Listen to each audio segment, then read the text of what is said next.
오늘은 하나님의 전략으로 여리고성을 점령하라. 하나님의 전략으로 여리고성을 점령하라라는 제목으로 말씀을 나누겠습니다.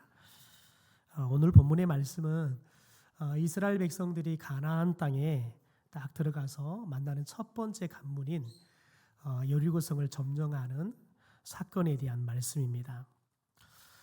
그런데 이 여리고성에 대해서 이미 12명의 정탐꾼들이 여리고성을 40일 동안 정탐하고 와서 보고를 할 때 보면 이렇게 여리고성을 표현합니다. 하늘에 닿을 듯이 높은 성벽으로 둘러싸여 있다. 그러니까 성벽이 얼마나 높냐면 하늘에 닿을 듯이 높다라고 이야기해요. 여러분, 성벽이 아무리 높아도 어떻게 하늘에 닿을 것 같이 그렇게 높은 성벽이 어디 있겠습니까? 오늘날도 아무리 건축 기술이 개발이 되어도 여러분 굉장히 높이 올라가도 실은 하늘은 닿을 수 없잖아요. 이것은 굉장히 가정된 표현이죠. 여러분, 그런데 분명한 것은 이 여리고성이 아주 견고한 성이라는 겁니다. 고고학자들이 이 여리고성을 발굴하고 있는데요. 이 발굴한 이 성터들을 가서 봐보면 이 바깥은 성벽 바깥은 깊은 도랑을 이렇게 봤어요. 그러니까 적들이 쳐들어왔을 때 깊은 도랑이 있으면 이 도랑을 건너면서 지체가 되기 때문에 또 이 도랑을 건너면 또 그 군사들이 또 도랑에 빠꾸 그러면 제대로 싸울 수가 없지요. 그리고 더 나아가서는 이 여리고성은 이 성벽이 두 겹으로 되어 있습니다. 그냥 하나의 성벽으로 되어 있는 게 아니라 성벽이 두 겹으로 이렇게 성벽이 이루어져 있어요. 여러분, 한 성벽이 하나만 돼 있어도 그 성벽을 뚫고 가기가 쉽지가 않습니다. 그런데 성벽이 두 겹으로 되어 있고요. 이 여리고성이 뺑 둘러가지고 곳곳에 성마루가 또 성루가 이렇게 설치되어 있습니다. 그러니까 그 성루가 설치되어 있다는 건 뭐냐면 파수꾼들이 곳곳에 있어서 밖에서 쳐들어오는 것들에 대해서 아주 여러분 빈틈없이 경계를 하는 그런 성이라는 거지요. 더군다나 이 정탐꾼들이 가서 봤을 때 이 여리고성은 거인 족속인 아주 큰 기골이 장대한 거인 족속이었던 아낙 조선들이 살고 있는 그런 성이었습니다. 그러니 생각해 보십시오. 실제 이 성벽들도 정말 튼튼해서 이 성벽을 깨트리고 이렇게 들어가기가 쉽지도 않고요. 더군다나 그 성 안에 살고 있는 사람들이 거인들이에요. 그러니 여러분, 이 여리고성이 점령된다는 것은 참으로 어려운 그런 전쟁이라는 것을 우리가 예측할 수 있습니다. 더군다나 여러분, 이 여리고성은 요단 동편에서 이 지중해 연안을 향해서 나아갈 수 있는, 특별히 블레셋으로 갈 수 있는 그런 길목이기도 해요. 더군다나 여러분, 요단강 서편, 동편이라 서쪽에 있는 곳은 땅이 비옥해요.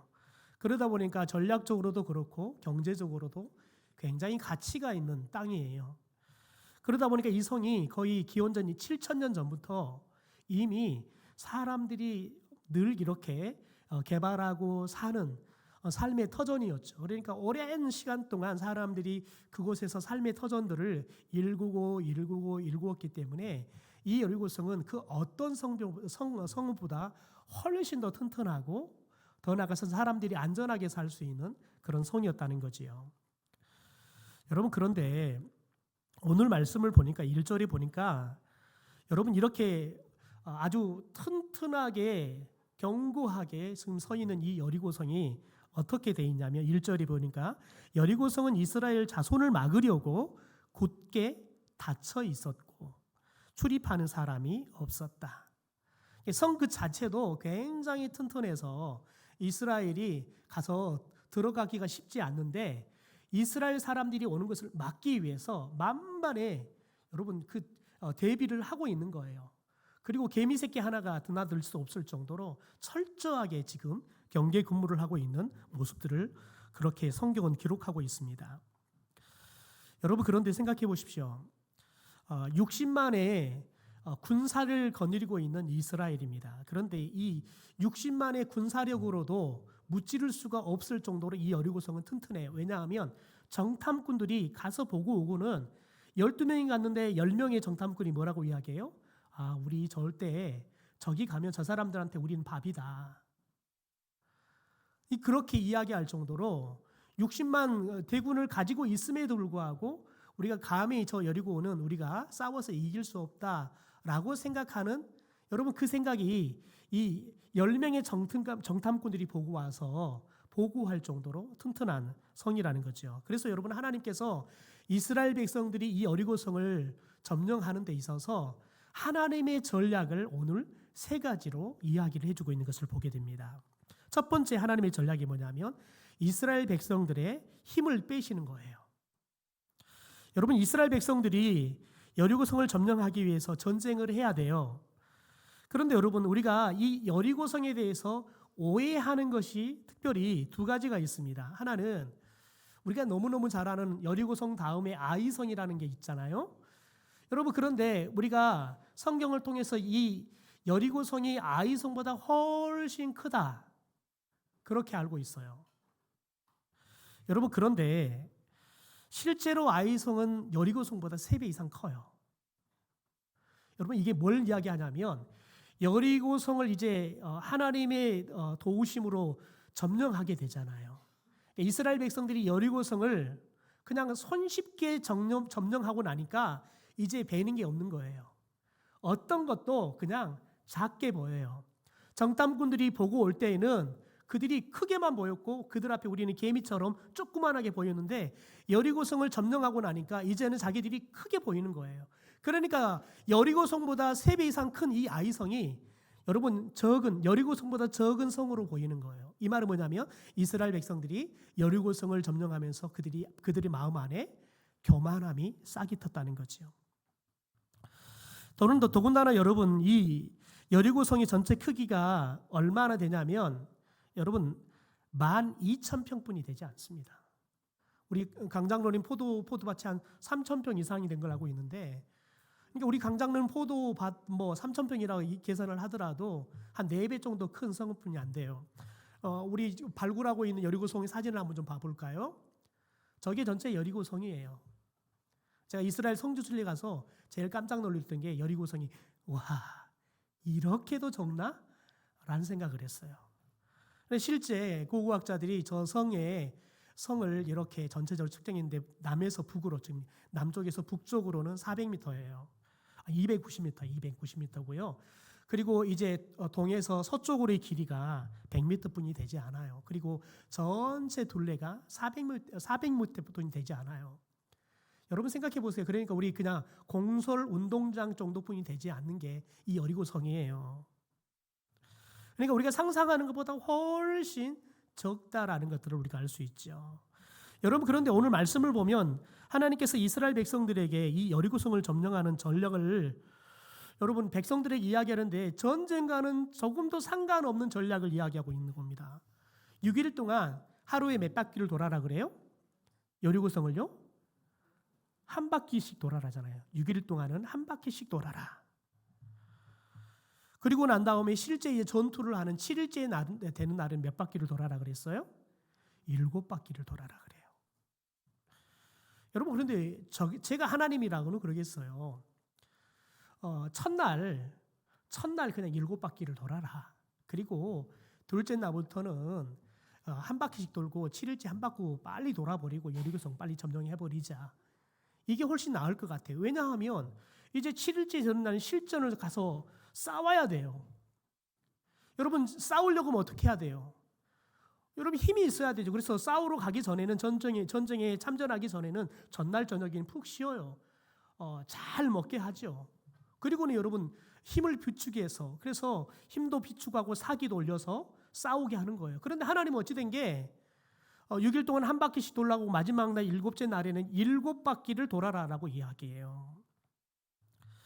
여러분, 그런데 우리들이 방금 봤던 사진을 가지고 이제 한번 계산을 해봅시다. 이온희 목사가 쓴 성지행전이라는 책을 보면 이런 이야기를 해요. 이 여리고성 동북쪽에는 평야지대가 있는데 약 200만 정도의 사람들이 유숙을 할 수 있는 넓은 그런 평야지대가 있다는 거예요. 그러니까 이스라엘 백성들이 아마 그곳에서 도착했을 때 여리고성을 점령하기 전에 그곳에서 유숙했을 것이다 라고 예측을 하지요. 여러분 그런데 여리고성의 이 주변 둘레에 400m 길이 정도의 길이 나 있는데 이 길의 폭이 50m 정도 된다 그래요. 그러니까 한번 생각해 볼까요? 이스라엘의 군사, 그러니까 20세 이상, 60세 이하의 전쟁에 나갈 수 있는 남자의 수를 계수해 보니까 60만 1,730명이 계수로 돼요. 60만으로 계산해 봅시다. 전쟁에 나갈 수 있는 60만의 군사가 있습니다. 여러분 그런데 이 60만의 군사들이 하루에 한 바퀴씩 돌고 마지막 날은 7바퀴를 돌아야 돼요. 그런데 우리들은 그냥 한꺼번에 그냥 한 바퀴 돌아버리고 한꺼번에 7바퀴를 돌 것 같아요. 그런데 생각해 보세요. 전체 여리고성이 둘레가 몇 미터라고요? 400m요. 그럼 우리가 군사를 세울 때 1m 간격으로 그냥 계산하기 편하게 간격으로 세운다고 생각해 봅시다. 그럼 여러분 이 폭으로는 50줄을 세울 수 있어요. 그리고 전체 여리고성을 뺑 둘러가지고 한 바퀴를 다 두르면 여러분 몇 미터를 세울 수 있을 것 같습니까? 여러분 우리들이 전체를 해봤자 400m니까요. 400명분이 못 세워요. 그러니까 여러분 50줄에다가 400줄을 세우니까요. 기껏 해봤자 한 번 도는데 2만 명분이 못 돌아요. 그러니까 2만 명이 한 바퀴 돌고 나면 그 다음에 58만 명은 기다렸다가 또 2만 명이 돌고 그래서 60만이 다 돌아오면 몇 바퀴를 돌아야 돼요? 30바퀴를 돌아야 돼요. 여러분 30바퀴를 돌아야지 이 60만의 군사가 하루에 한 바퀴를 돌아요. 여러분 이것도 쉽지가 않아요. 더군다나 여러분 마지막 날 7일째 된 날은 여러분 하루에 30바퀴를 돌아야지 전체가 한 바퀴를 도는데 7일째 되는 날은 몇 바퀴를 돌아야 돼요? 예, 7바퀴를 돌아야 돼요. 그러니 여러분 생각해 봅시다. 3, 7에 20일, 210바퀴를 돌아야 돼요. 210바퀴를 돌아야지만 7바퀴를 다 도는 거예요. 그러니까 새벽부터 돌아도 저녁 늦게까지 여러분 돌면 겨우 7바퀴를 돌까 말까 할 정도로 여리고성을 도는 일이 여러분 참으로 힘든 일이에요. 한번 생각해 봅시다. 우리가 생각했던 여리고성을 한 바퀴 돌고 7바퀴를 도는 것과 오늘 계산해 보니까 여러분 여리고성을 도는 게 쉬운 일이에요? 어려운 일이에요? 어려운 일이에요. 정말 어려운 일이에요. 여러분 생각해 봐요. 하나님께서 도대체 왜 이렇게 이 어려운 일을 시킬까요? 마지막 날 210바퀴를 다 돌고 나면 이스라엘 백성들을 다 탈진해버려요. 그런데 하나님께서는 전투에 나가 싸워야 할 이 이스라엘 군대 60만이 7바퀴를 다 돌라는 거예요. 여러분 그러면 정작 7바퀴를 다 돌았는데 이제 싸워라 그러면 다 탈진해가지고 싸울 힘이 없어요. 하나님이 도대체 왜 이렇게 이스라엘 백성들에게 여러분 하루에 7바퀴를 도는 일을 마지막 날은 도는 일을 시켰을까요? 아주 중요한 영적인 원리를 이스라엘 백성들이 가르치기 위해서 그런 거예요. 여러분 하나님의 전쟁은 사람의 힘과 능력으로 하는 게 아니라는 거예요. 여러분 사람의 힘과 능력은 어디에 쓰는 거예요? 하루에 여러분 한 바퀴 돌고 6일 동안 한 바퀴 돌고 7째 날에는 7바퀴 돌라는 하나님의 말씀에 순종하는데 우리가 가지고 있는 힘을 다 쏟아내라는 거예요. 그리고 나면 이 여리고성과 싸울 힘은 누가 주는 거예요? 하나님이 주시는 거예요. 여러분 저와 여러분이 하나님의 말씀에 순종하는 일에 우리가 가지고 있는 온 힘과 능력들을 다 쏟아내야지만 우리가 하나님의 말씀에 온전히 순종할 수 있어요. 우리가 하나님의 말씀에 온전히 순종하면 그때는 하나님은 온전하게 우리를 통해 일하기 시작하시는 거예요. 여러분 그러므로 저와 여러분이 하나님의 일을 할 때에는 여러분 우리의 힘과 능력은 어디에다 써야 한다고요? 하나님의 말씀에 순종하는 데요. 그리고 우리가 하나님의 일을 할 때는 누구의 힘과 능력으로 일해야 되는 거예요? 하나님의 힘과 능력으로 일해야 되는 거고요. 여러분 볼까요? 모세를 보십시오. 모세를 통해서 하나님께서 이스라엘을 애굽에서 출애굽시키는 일을 하잖아요. 그런데 여러분 모세가 처음 40세가 될 때까지 애굽의 바로 왕의 공주의 딸의 양자로 들어가 살아요. 여러분 그럴 때 모세가 가장 힘도 있어요. 백그라운드도 있단 말이에요. 실제 모세는 자기가 그렇게 힘이 있고 백그라운드가 있다는 사실을 알아서 이스라엘 백성들, 자기 동족인 이스라엘 백성들을 괴롭히는 애굽 사람을 여러분 죽여버린 일도 하잖아요. 자기 힘을 가지고 자기 동족을 보호하려고 나섰다가 결국은 애굽의 사람을 죽이는 살인자가 되고 마는 거예요. 여러분, 그런데 하나님이 모세를 언제 부릅니까? 나이 80이 다 되었을 때. 나이 80에. 그것도 여러분 미디안 광야에서 처가살이 하면서 다 늙어가지고 이빨 빠고 힘 다 빠져서 겨우 처가에서 빌붙어서 간신히 먹고 살아가는 처량한 신세가 되었을 때 하나님이 모세를 불러요. 여러분, 그 모세를 부르고 난 다음에 하나님이 제일 먼저 모세에게 주신 게 뭡니까? 마른 막대기예요. 하나님이 주신 이 마른 막대기는 모세의 자아상이에요. 여러분, 마른 막대기에서는 싹도 안 나요. 여러분, 마른 막대기 가지고 괜히 그냥 때렸다가는 부러져 버리기 십상이에요. 이게 모세의 자아상이었다고요. 여러분, 그런데 하나님께서 그런 모세에게 이 마른 막대기를 들려줘요. 여러분, 그런데 그 마른 막대기가 육안으로 봤을 때에는 그냥 보잘것없는, 여러분 그냥 부러질 것 같은 생명력도 없고 힘도 없는 막대기 지나지 않아요. 여러분, 그런데 하나님의 손에 붙잡힌 이 마른 막대기, 그래서 모세에게 손에 붙잡힌 이 마른 막대기는 기적을 일으켜요. 홍해 바다를 가르는 기적을 일으킨다고요. 여러분, 하나님은 모세가 그가 그 힘을 다 뺄 때까지 하나님은 80년을 기다리신 거예요. 그리고 그 힘이 다 빼질 때 드디어 하나님이 그를 부르셔서 쓰시는 거예요. 그러므로 여러분, 저와 여러분이 우리의 힘과 능력은 하나님의 말씀에 순종하는데 쓸 수 있는 지혜로움이 있게 되기를 소망합니다. 그리고 나면 하나님의 일은 하나님이 우리에게 힘과 능력과 은혜와 은사를 공급해 주셔서 능히 감당하고 남게 하실 줄 믿습니다.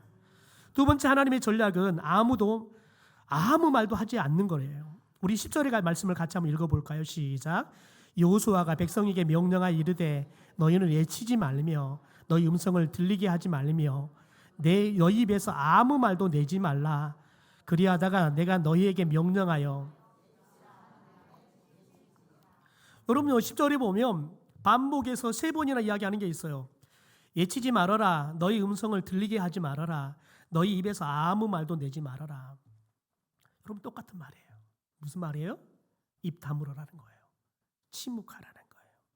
한 번도 아니고 여러분 3번을 반복해서 이야기하는 것은 그만큼 이 하나님의 이 전략이 중요하다는 거예요. 왜요? 만약에 말을 하겠다면 아마 첫날 여리고 성들을 여러분 도는데 그럭저럭 그나마 잘 돌았을 거예요.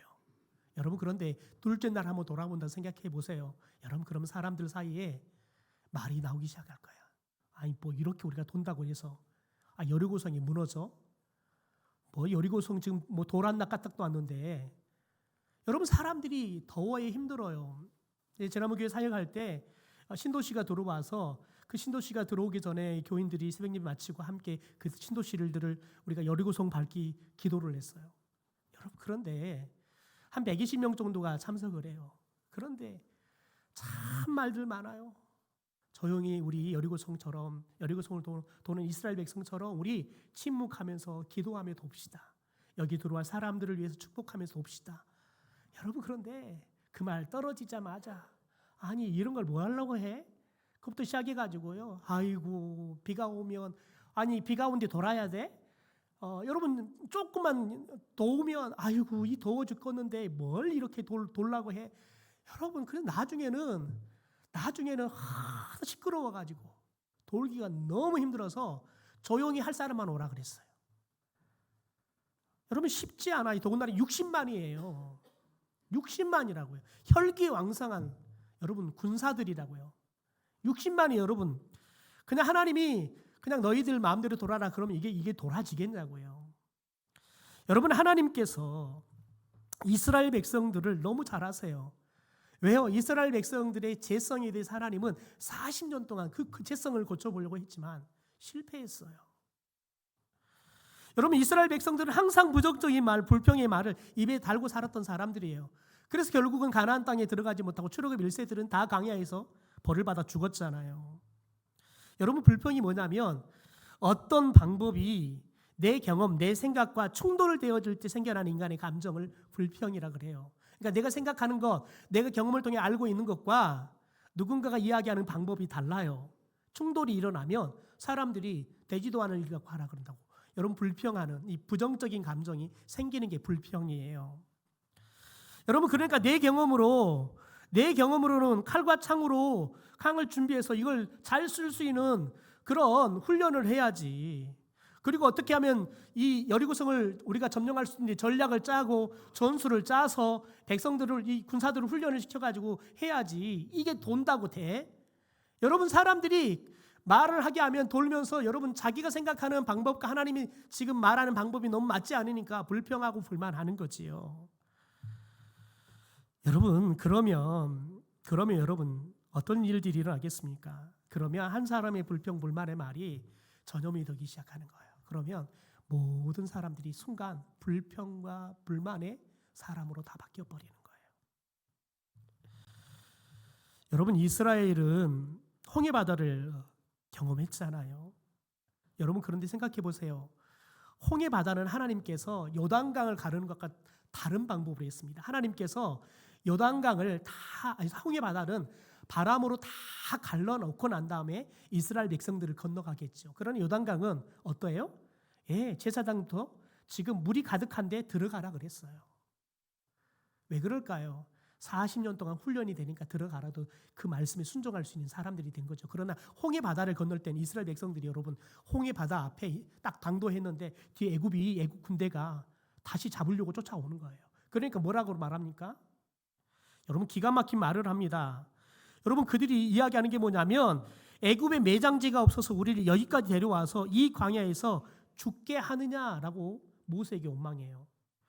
여러분, 뭐라고 말하냐면 이스라엘 백성들이 여러분 지금 홍해 바다 앞에서 죽었습니까? 안 죽었습니까? 안 죽었잖아요. 그런데 이스라엘 백성들이 뭐라고 말하냐면 여러분 죽게 한다, 죽게 되었다라고 이야기해요. 왜냐하면 자기들의 경험, 자기들의 생각으로는 이렇게 여러분 앞에는 홍해 바다가 있고 뒤에는 애국 군대가 여러분 쫓아와서 사방팔방이 막히면 꼼짝없이 잡혀가서 죽어요. 그러니까 지금 죽지도 않았는데 자기 생각으로는 이제 꼼짝없이 우리 죽겠구나. 그러니까 이미 죽었다고 생각해 버리는 거예요. 여러분, 이게 사람이 가지고 있는 부정적인 인식이 우리 사람들에게 미치는 엄청난 영향력이에요. 여러분, 어제는 제가 정말 슬픈 소식을 들었어요. 제가 잘 아시는 목사님께서 정말 유명하신 목사님의 아들이세요. 동생도 목사님이고, 그래서 산부자가 정말 목회를 잘해서 산부자가 섬기는 교회들을 함께 돌아가면서 3인 산색 이렇게 부흥회를 하고 할 정도로, 그래서 사람들이 엄청난 부러움을 샀어요. 여러분, 그런데 그 목사님이 한 아들이 자살해 죽었다는 소식을 들었어요. 여러분, 왜 자살해 죽었냐? 목회를 하면서 교회 안에 돈의 문제가 생겼어요.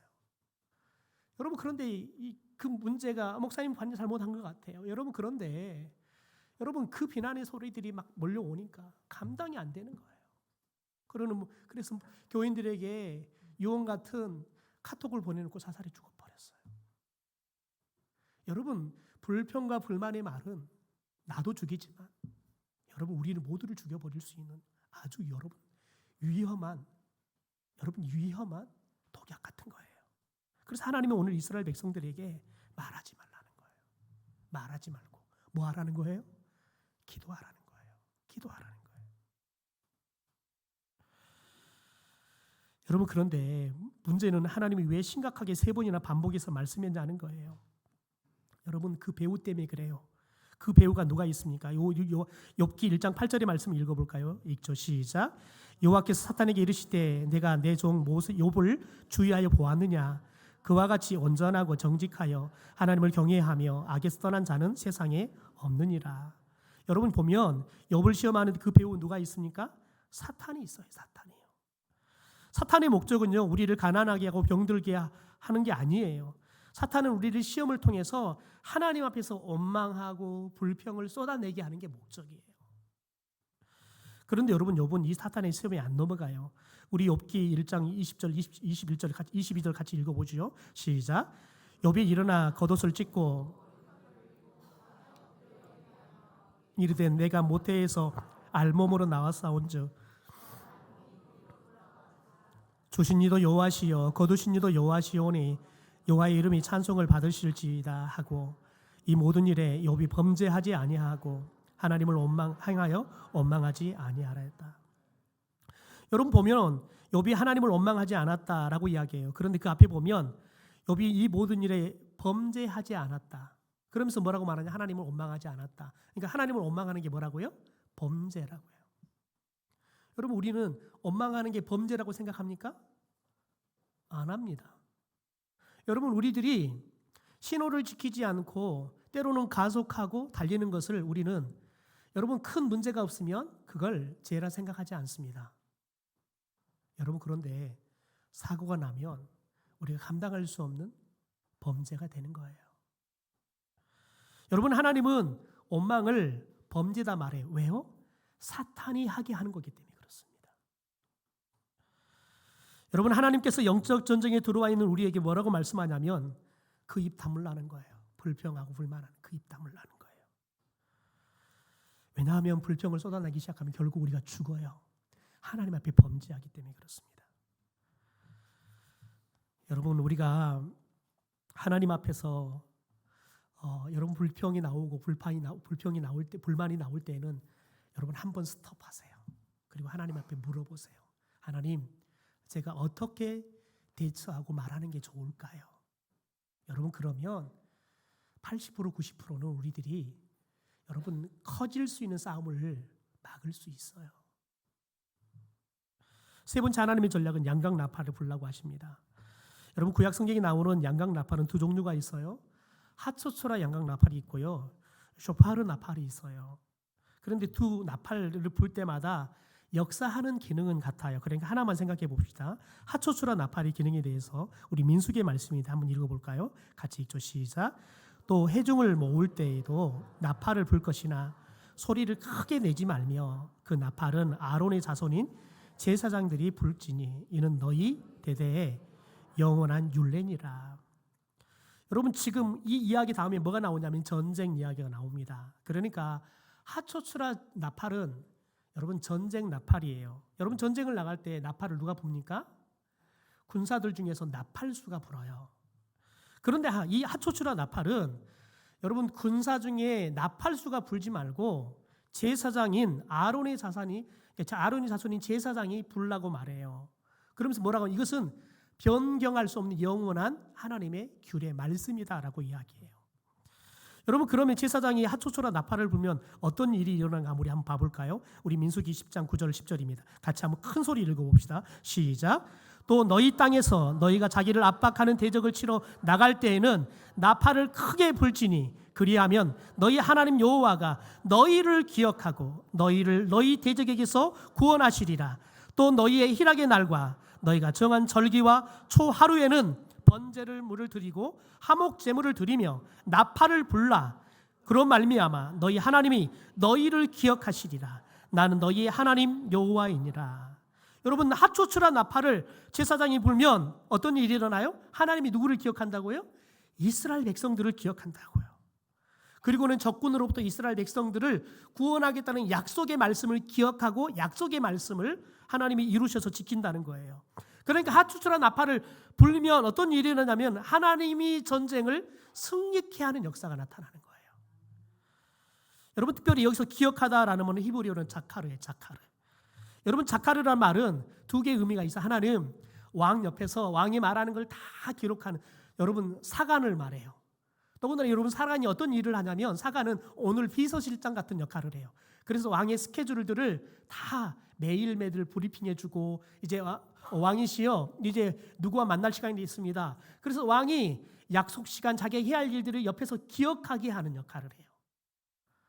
여러분 그러니까 하초추라 나팔을 분다는 건 뭐냐면 이 나팔을 불면 하나님이 여러분 이 나팔은 마치 사관 같은 역할인 거예요. 옆에 서서 하나님 앞에 여러분 하나님 이스라엘 백성이 지금 이렇습니다. 이스라엘 백성을 기억해 주십시오. 왜냐하면 이스라엘 백성에 대해서 하나님이 이렇게 약속하셨잖아요. 그러니까 약속의 말씀을 기억하시고 그 약속의 말씀을 이제 이루어야 할 때입니다. 옆에서 기억하게 하는 거예요. 그러니까 우리가 하초추라 나팔을 부는 것은 하나님이 우리를 기억하게 하고 우리에게 약속했던 말씀을 성취해서 우리에게 승리를 주게 하시는 역사가 일어나는 거예요. 여러분, 그런데 여러분, 이 나팔을 어떻게 불라 그래요? 오늘 말씀에 보니까요, 여러분 이 말씀을 크게 불라라는 거예요. 더군다나 여러분 나팔을 불 때 계속 불래요. 크게 불고 계속 불래요. 여러분, 이것은 뭘 이야기하냐면, 여러분 특별히 오늘 이 시대 저와 여러분이 이 하초수라 나팔이 뭘 말하냐? 예수님께서 우리에게 이 하초수라 나팔의 기능을 하는 것을 우리에게 뭘 줬냐? 기도를 주셨다는 거예요. 여러분, 그래서 오늘 말씀에 보면 이스라엘 백성들에게 뭐라 그래요? 10절에 보면 절기, 번제물, 화목제물을 드린다는 것은 예배를 드리라는 거예요. 예배를 드리는가 뭐예요? 하나님 앞에 예배하면 하나님 임재해요. 그러면 그들이 뭐해요? 제사장들이 백성들을 위해서 하나님 앞에 기도하는 거지요. 그러면 하나님이 그 기도를 들으시고 임재하시고 역사하기 시작하시는 거예요. 여러분, 저와 여러분이 오늘 하나님이 우리 가운데 영적인 전쟁에 승리할 수 있는 비결을 주신 게 뭐냐면 핫초스란 나팔 같은 이 기도의 나팔을 불라는 거예요. 기도의 나팔을 불 때 어떻게 불라는 거예요? 크게 불라는 거예요. 누가 듣도록요? 하나님이 듣도록요. 그리고 나팔을 언제까지 불라는 거예요? 여러분 여리고성을 마지막 여러분 여리고성을 점령할 때까지 불라는 거예요. 여러분, 그러면 하나님이 기억하고 하나님이 우리를 위해서 약속의 말씀처럼 일하셔서 여리고성을 무너뜨리고 승리를 주실 줄 믿습니다. 그래서 여러분, 우리 교회가 이번 사랑과 전도 축제를 한 주 앞두고 이번 주는 저희들이 함께 특별 예배를 드리려고 하는 거예요. 여러분, 하나님은 우리 성도들을 왕 같은 제사장이라고 말합니다. 여러분, 이 시대에 이 하초처럼 나팔 같은 기도의 나팔을 누가 불 수 있습니까? 왕 같은 제사장인 성도들이 불지 않으면 누가 불겠습니까? 새벽마다 저와 여러분이 새벽을 끼우면서 이 한 주간은 우리가 품고 기도하고 있는 예비신자를 위해서 우리가 이 하초처럼 나팔인 기도 나팔을 불 수 있는 저와 여러분이 되기를 소망합니다.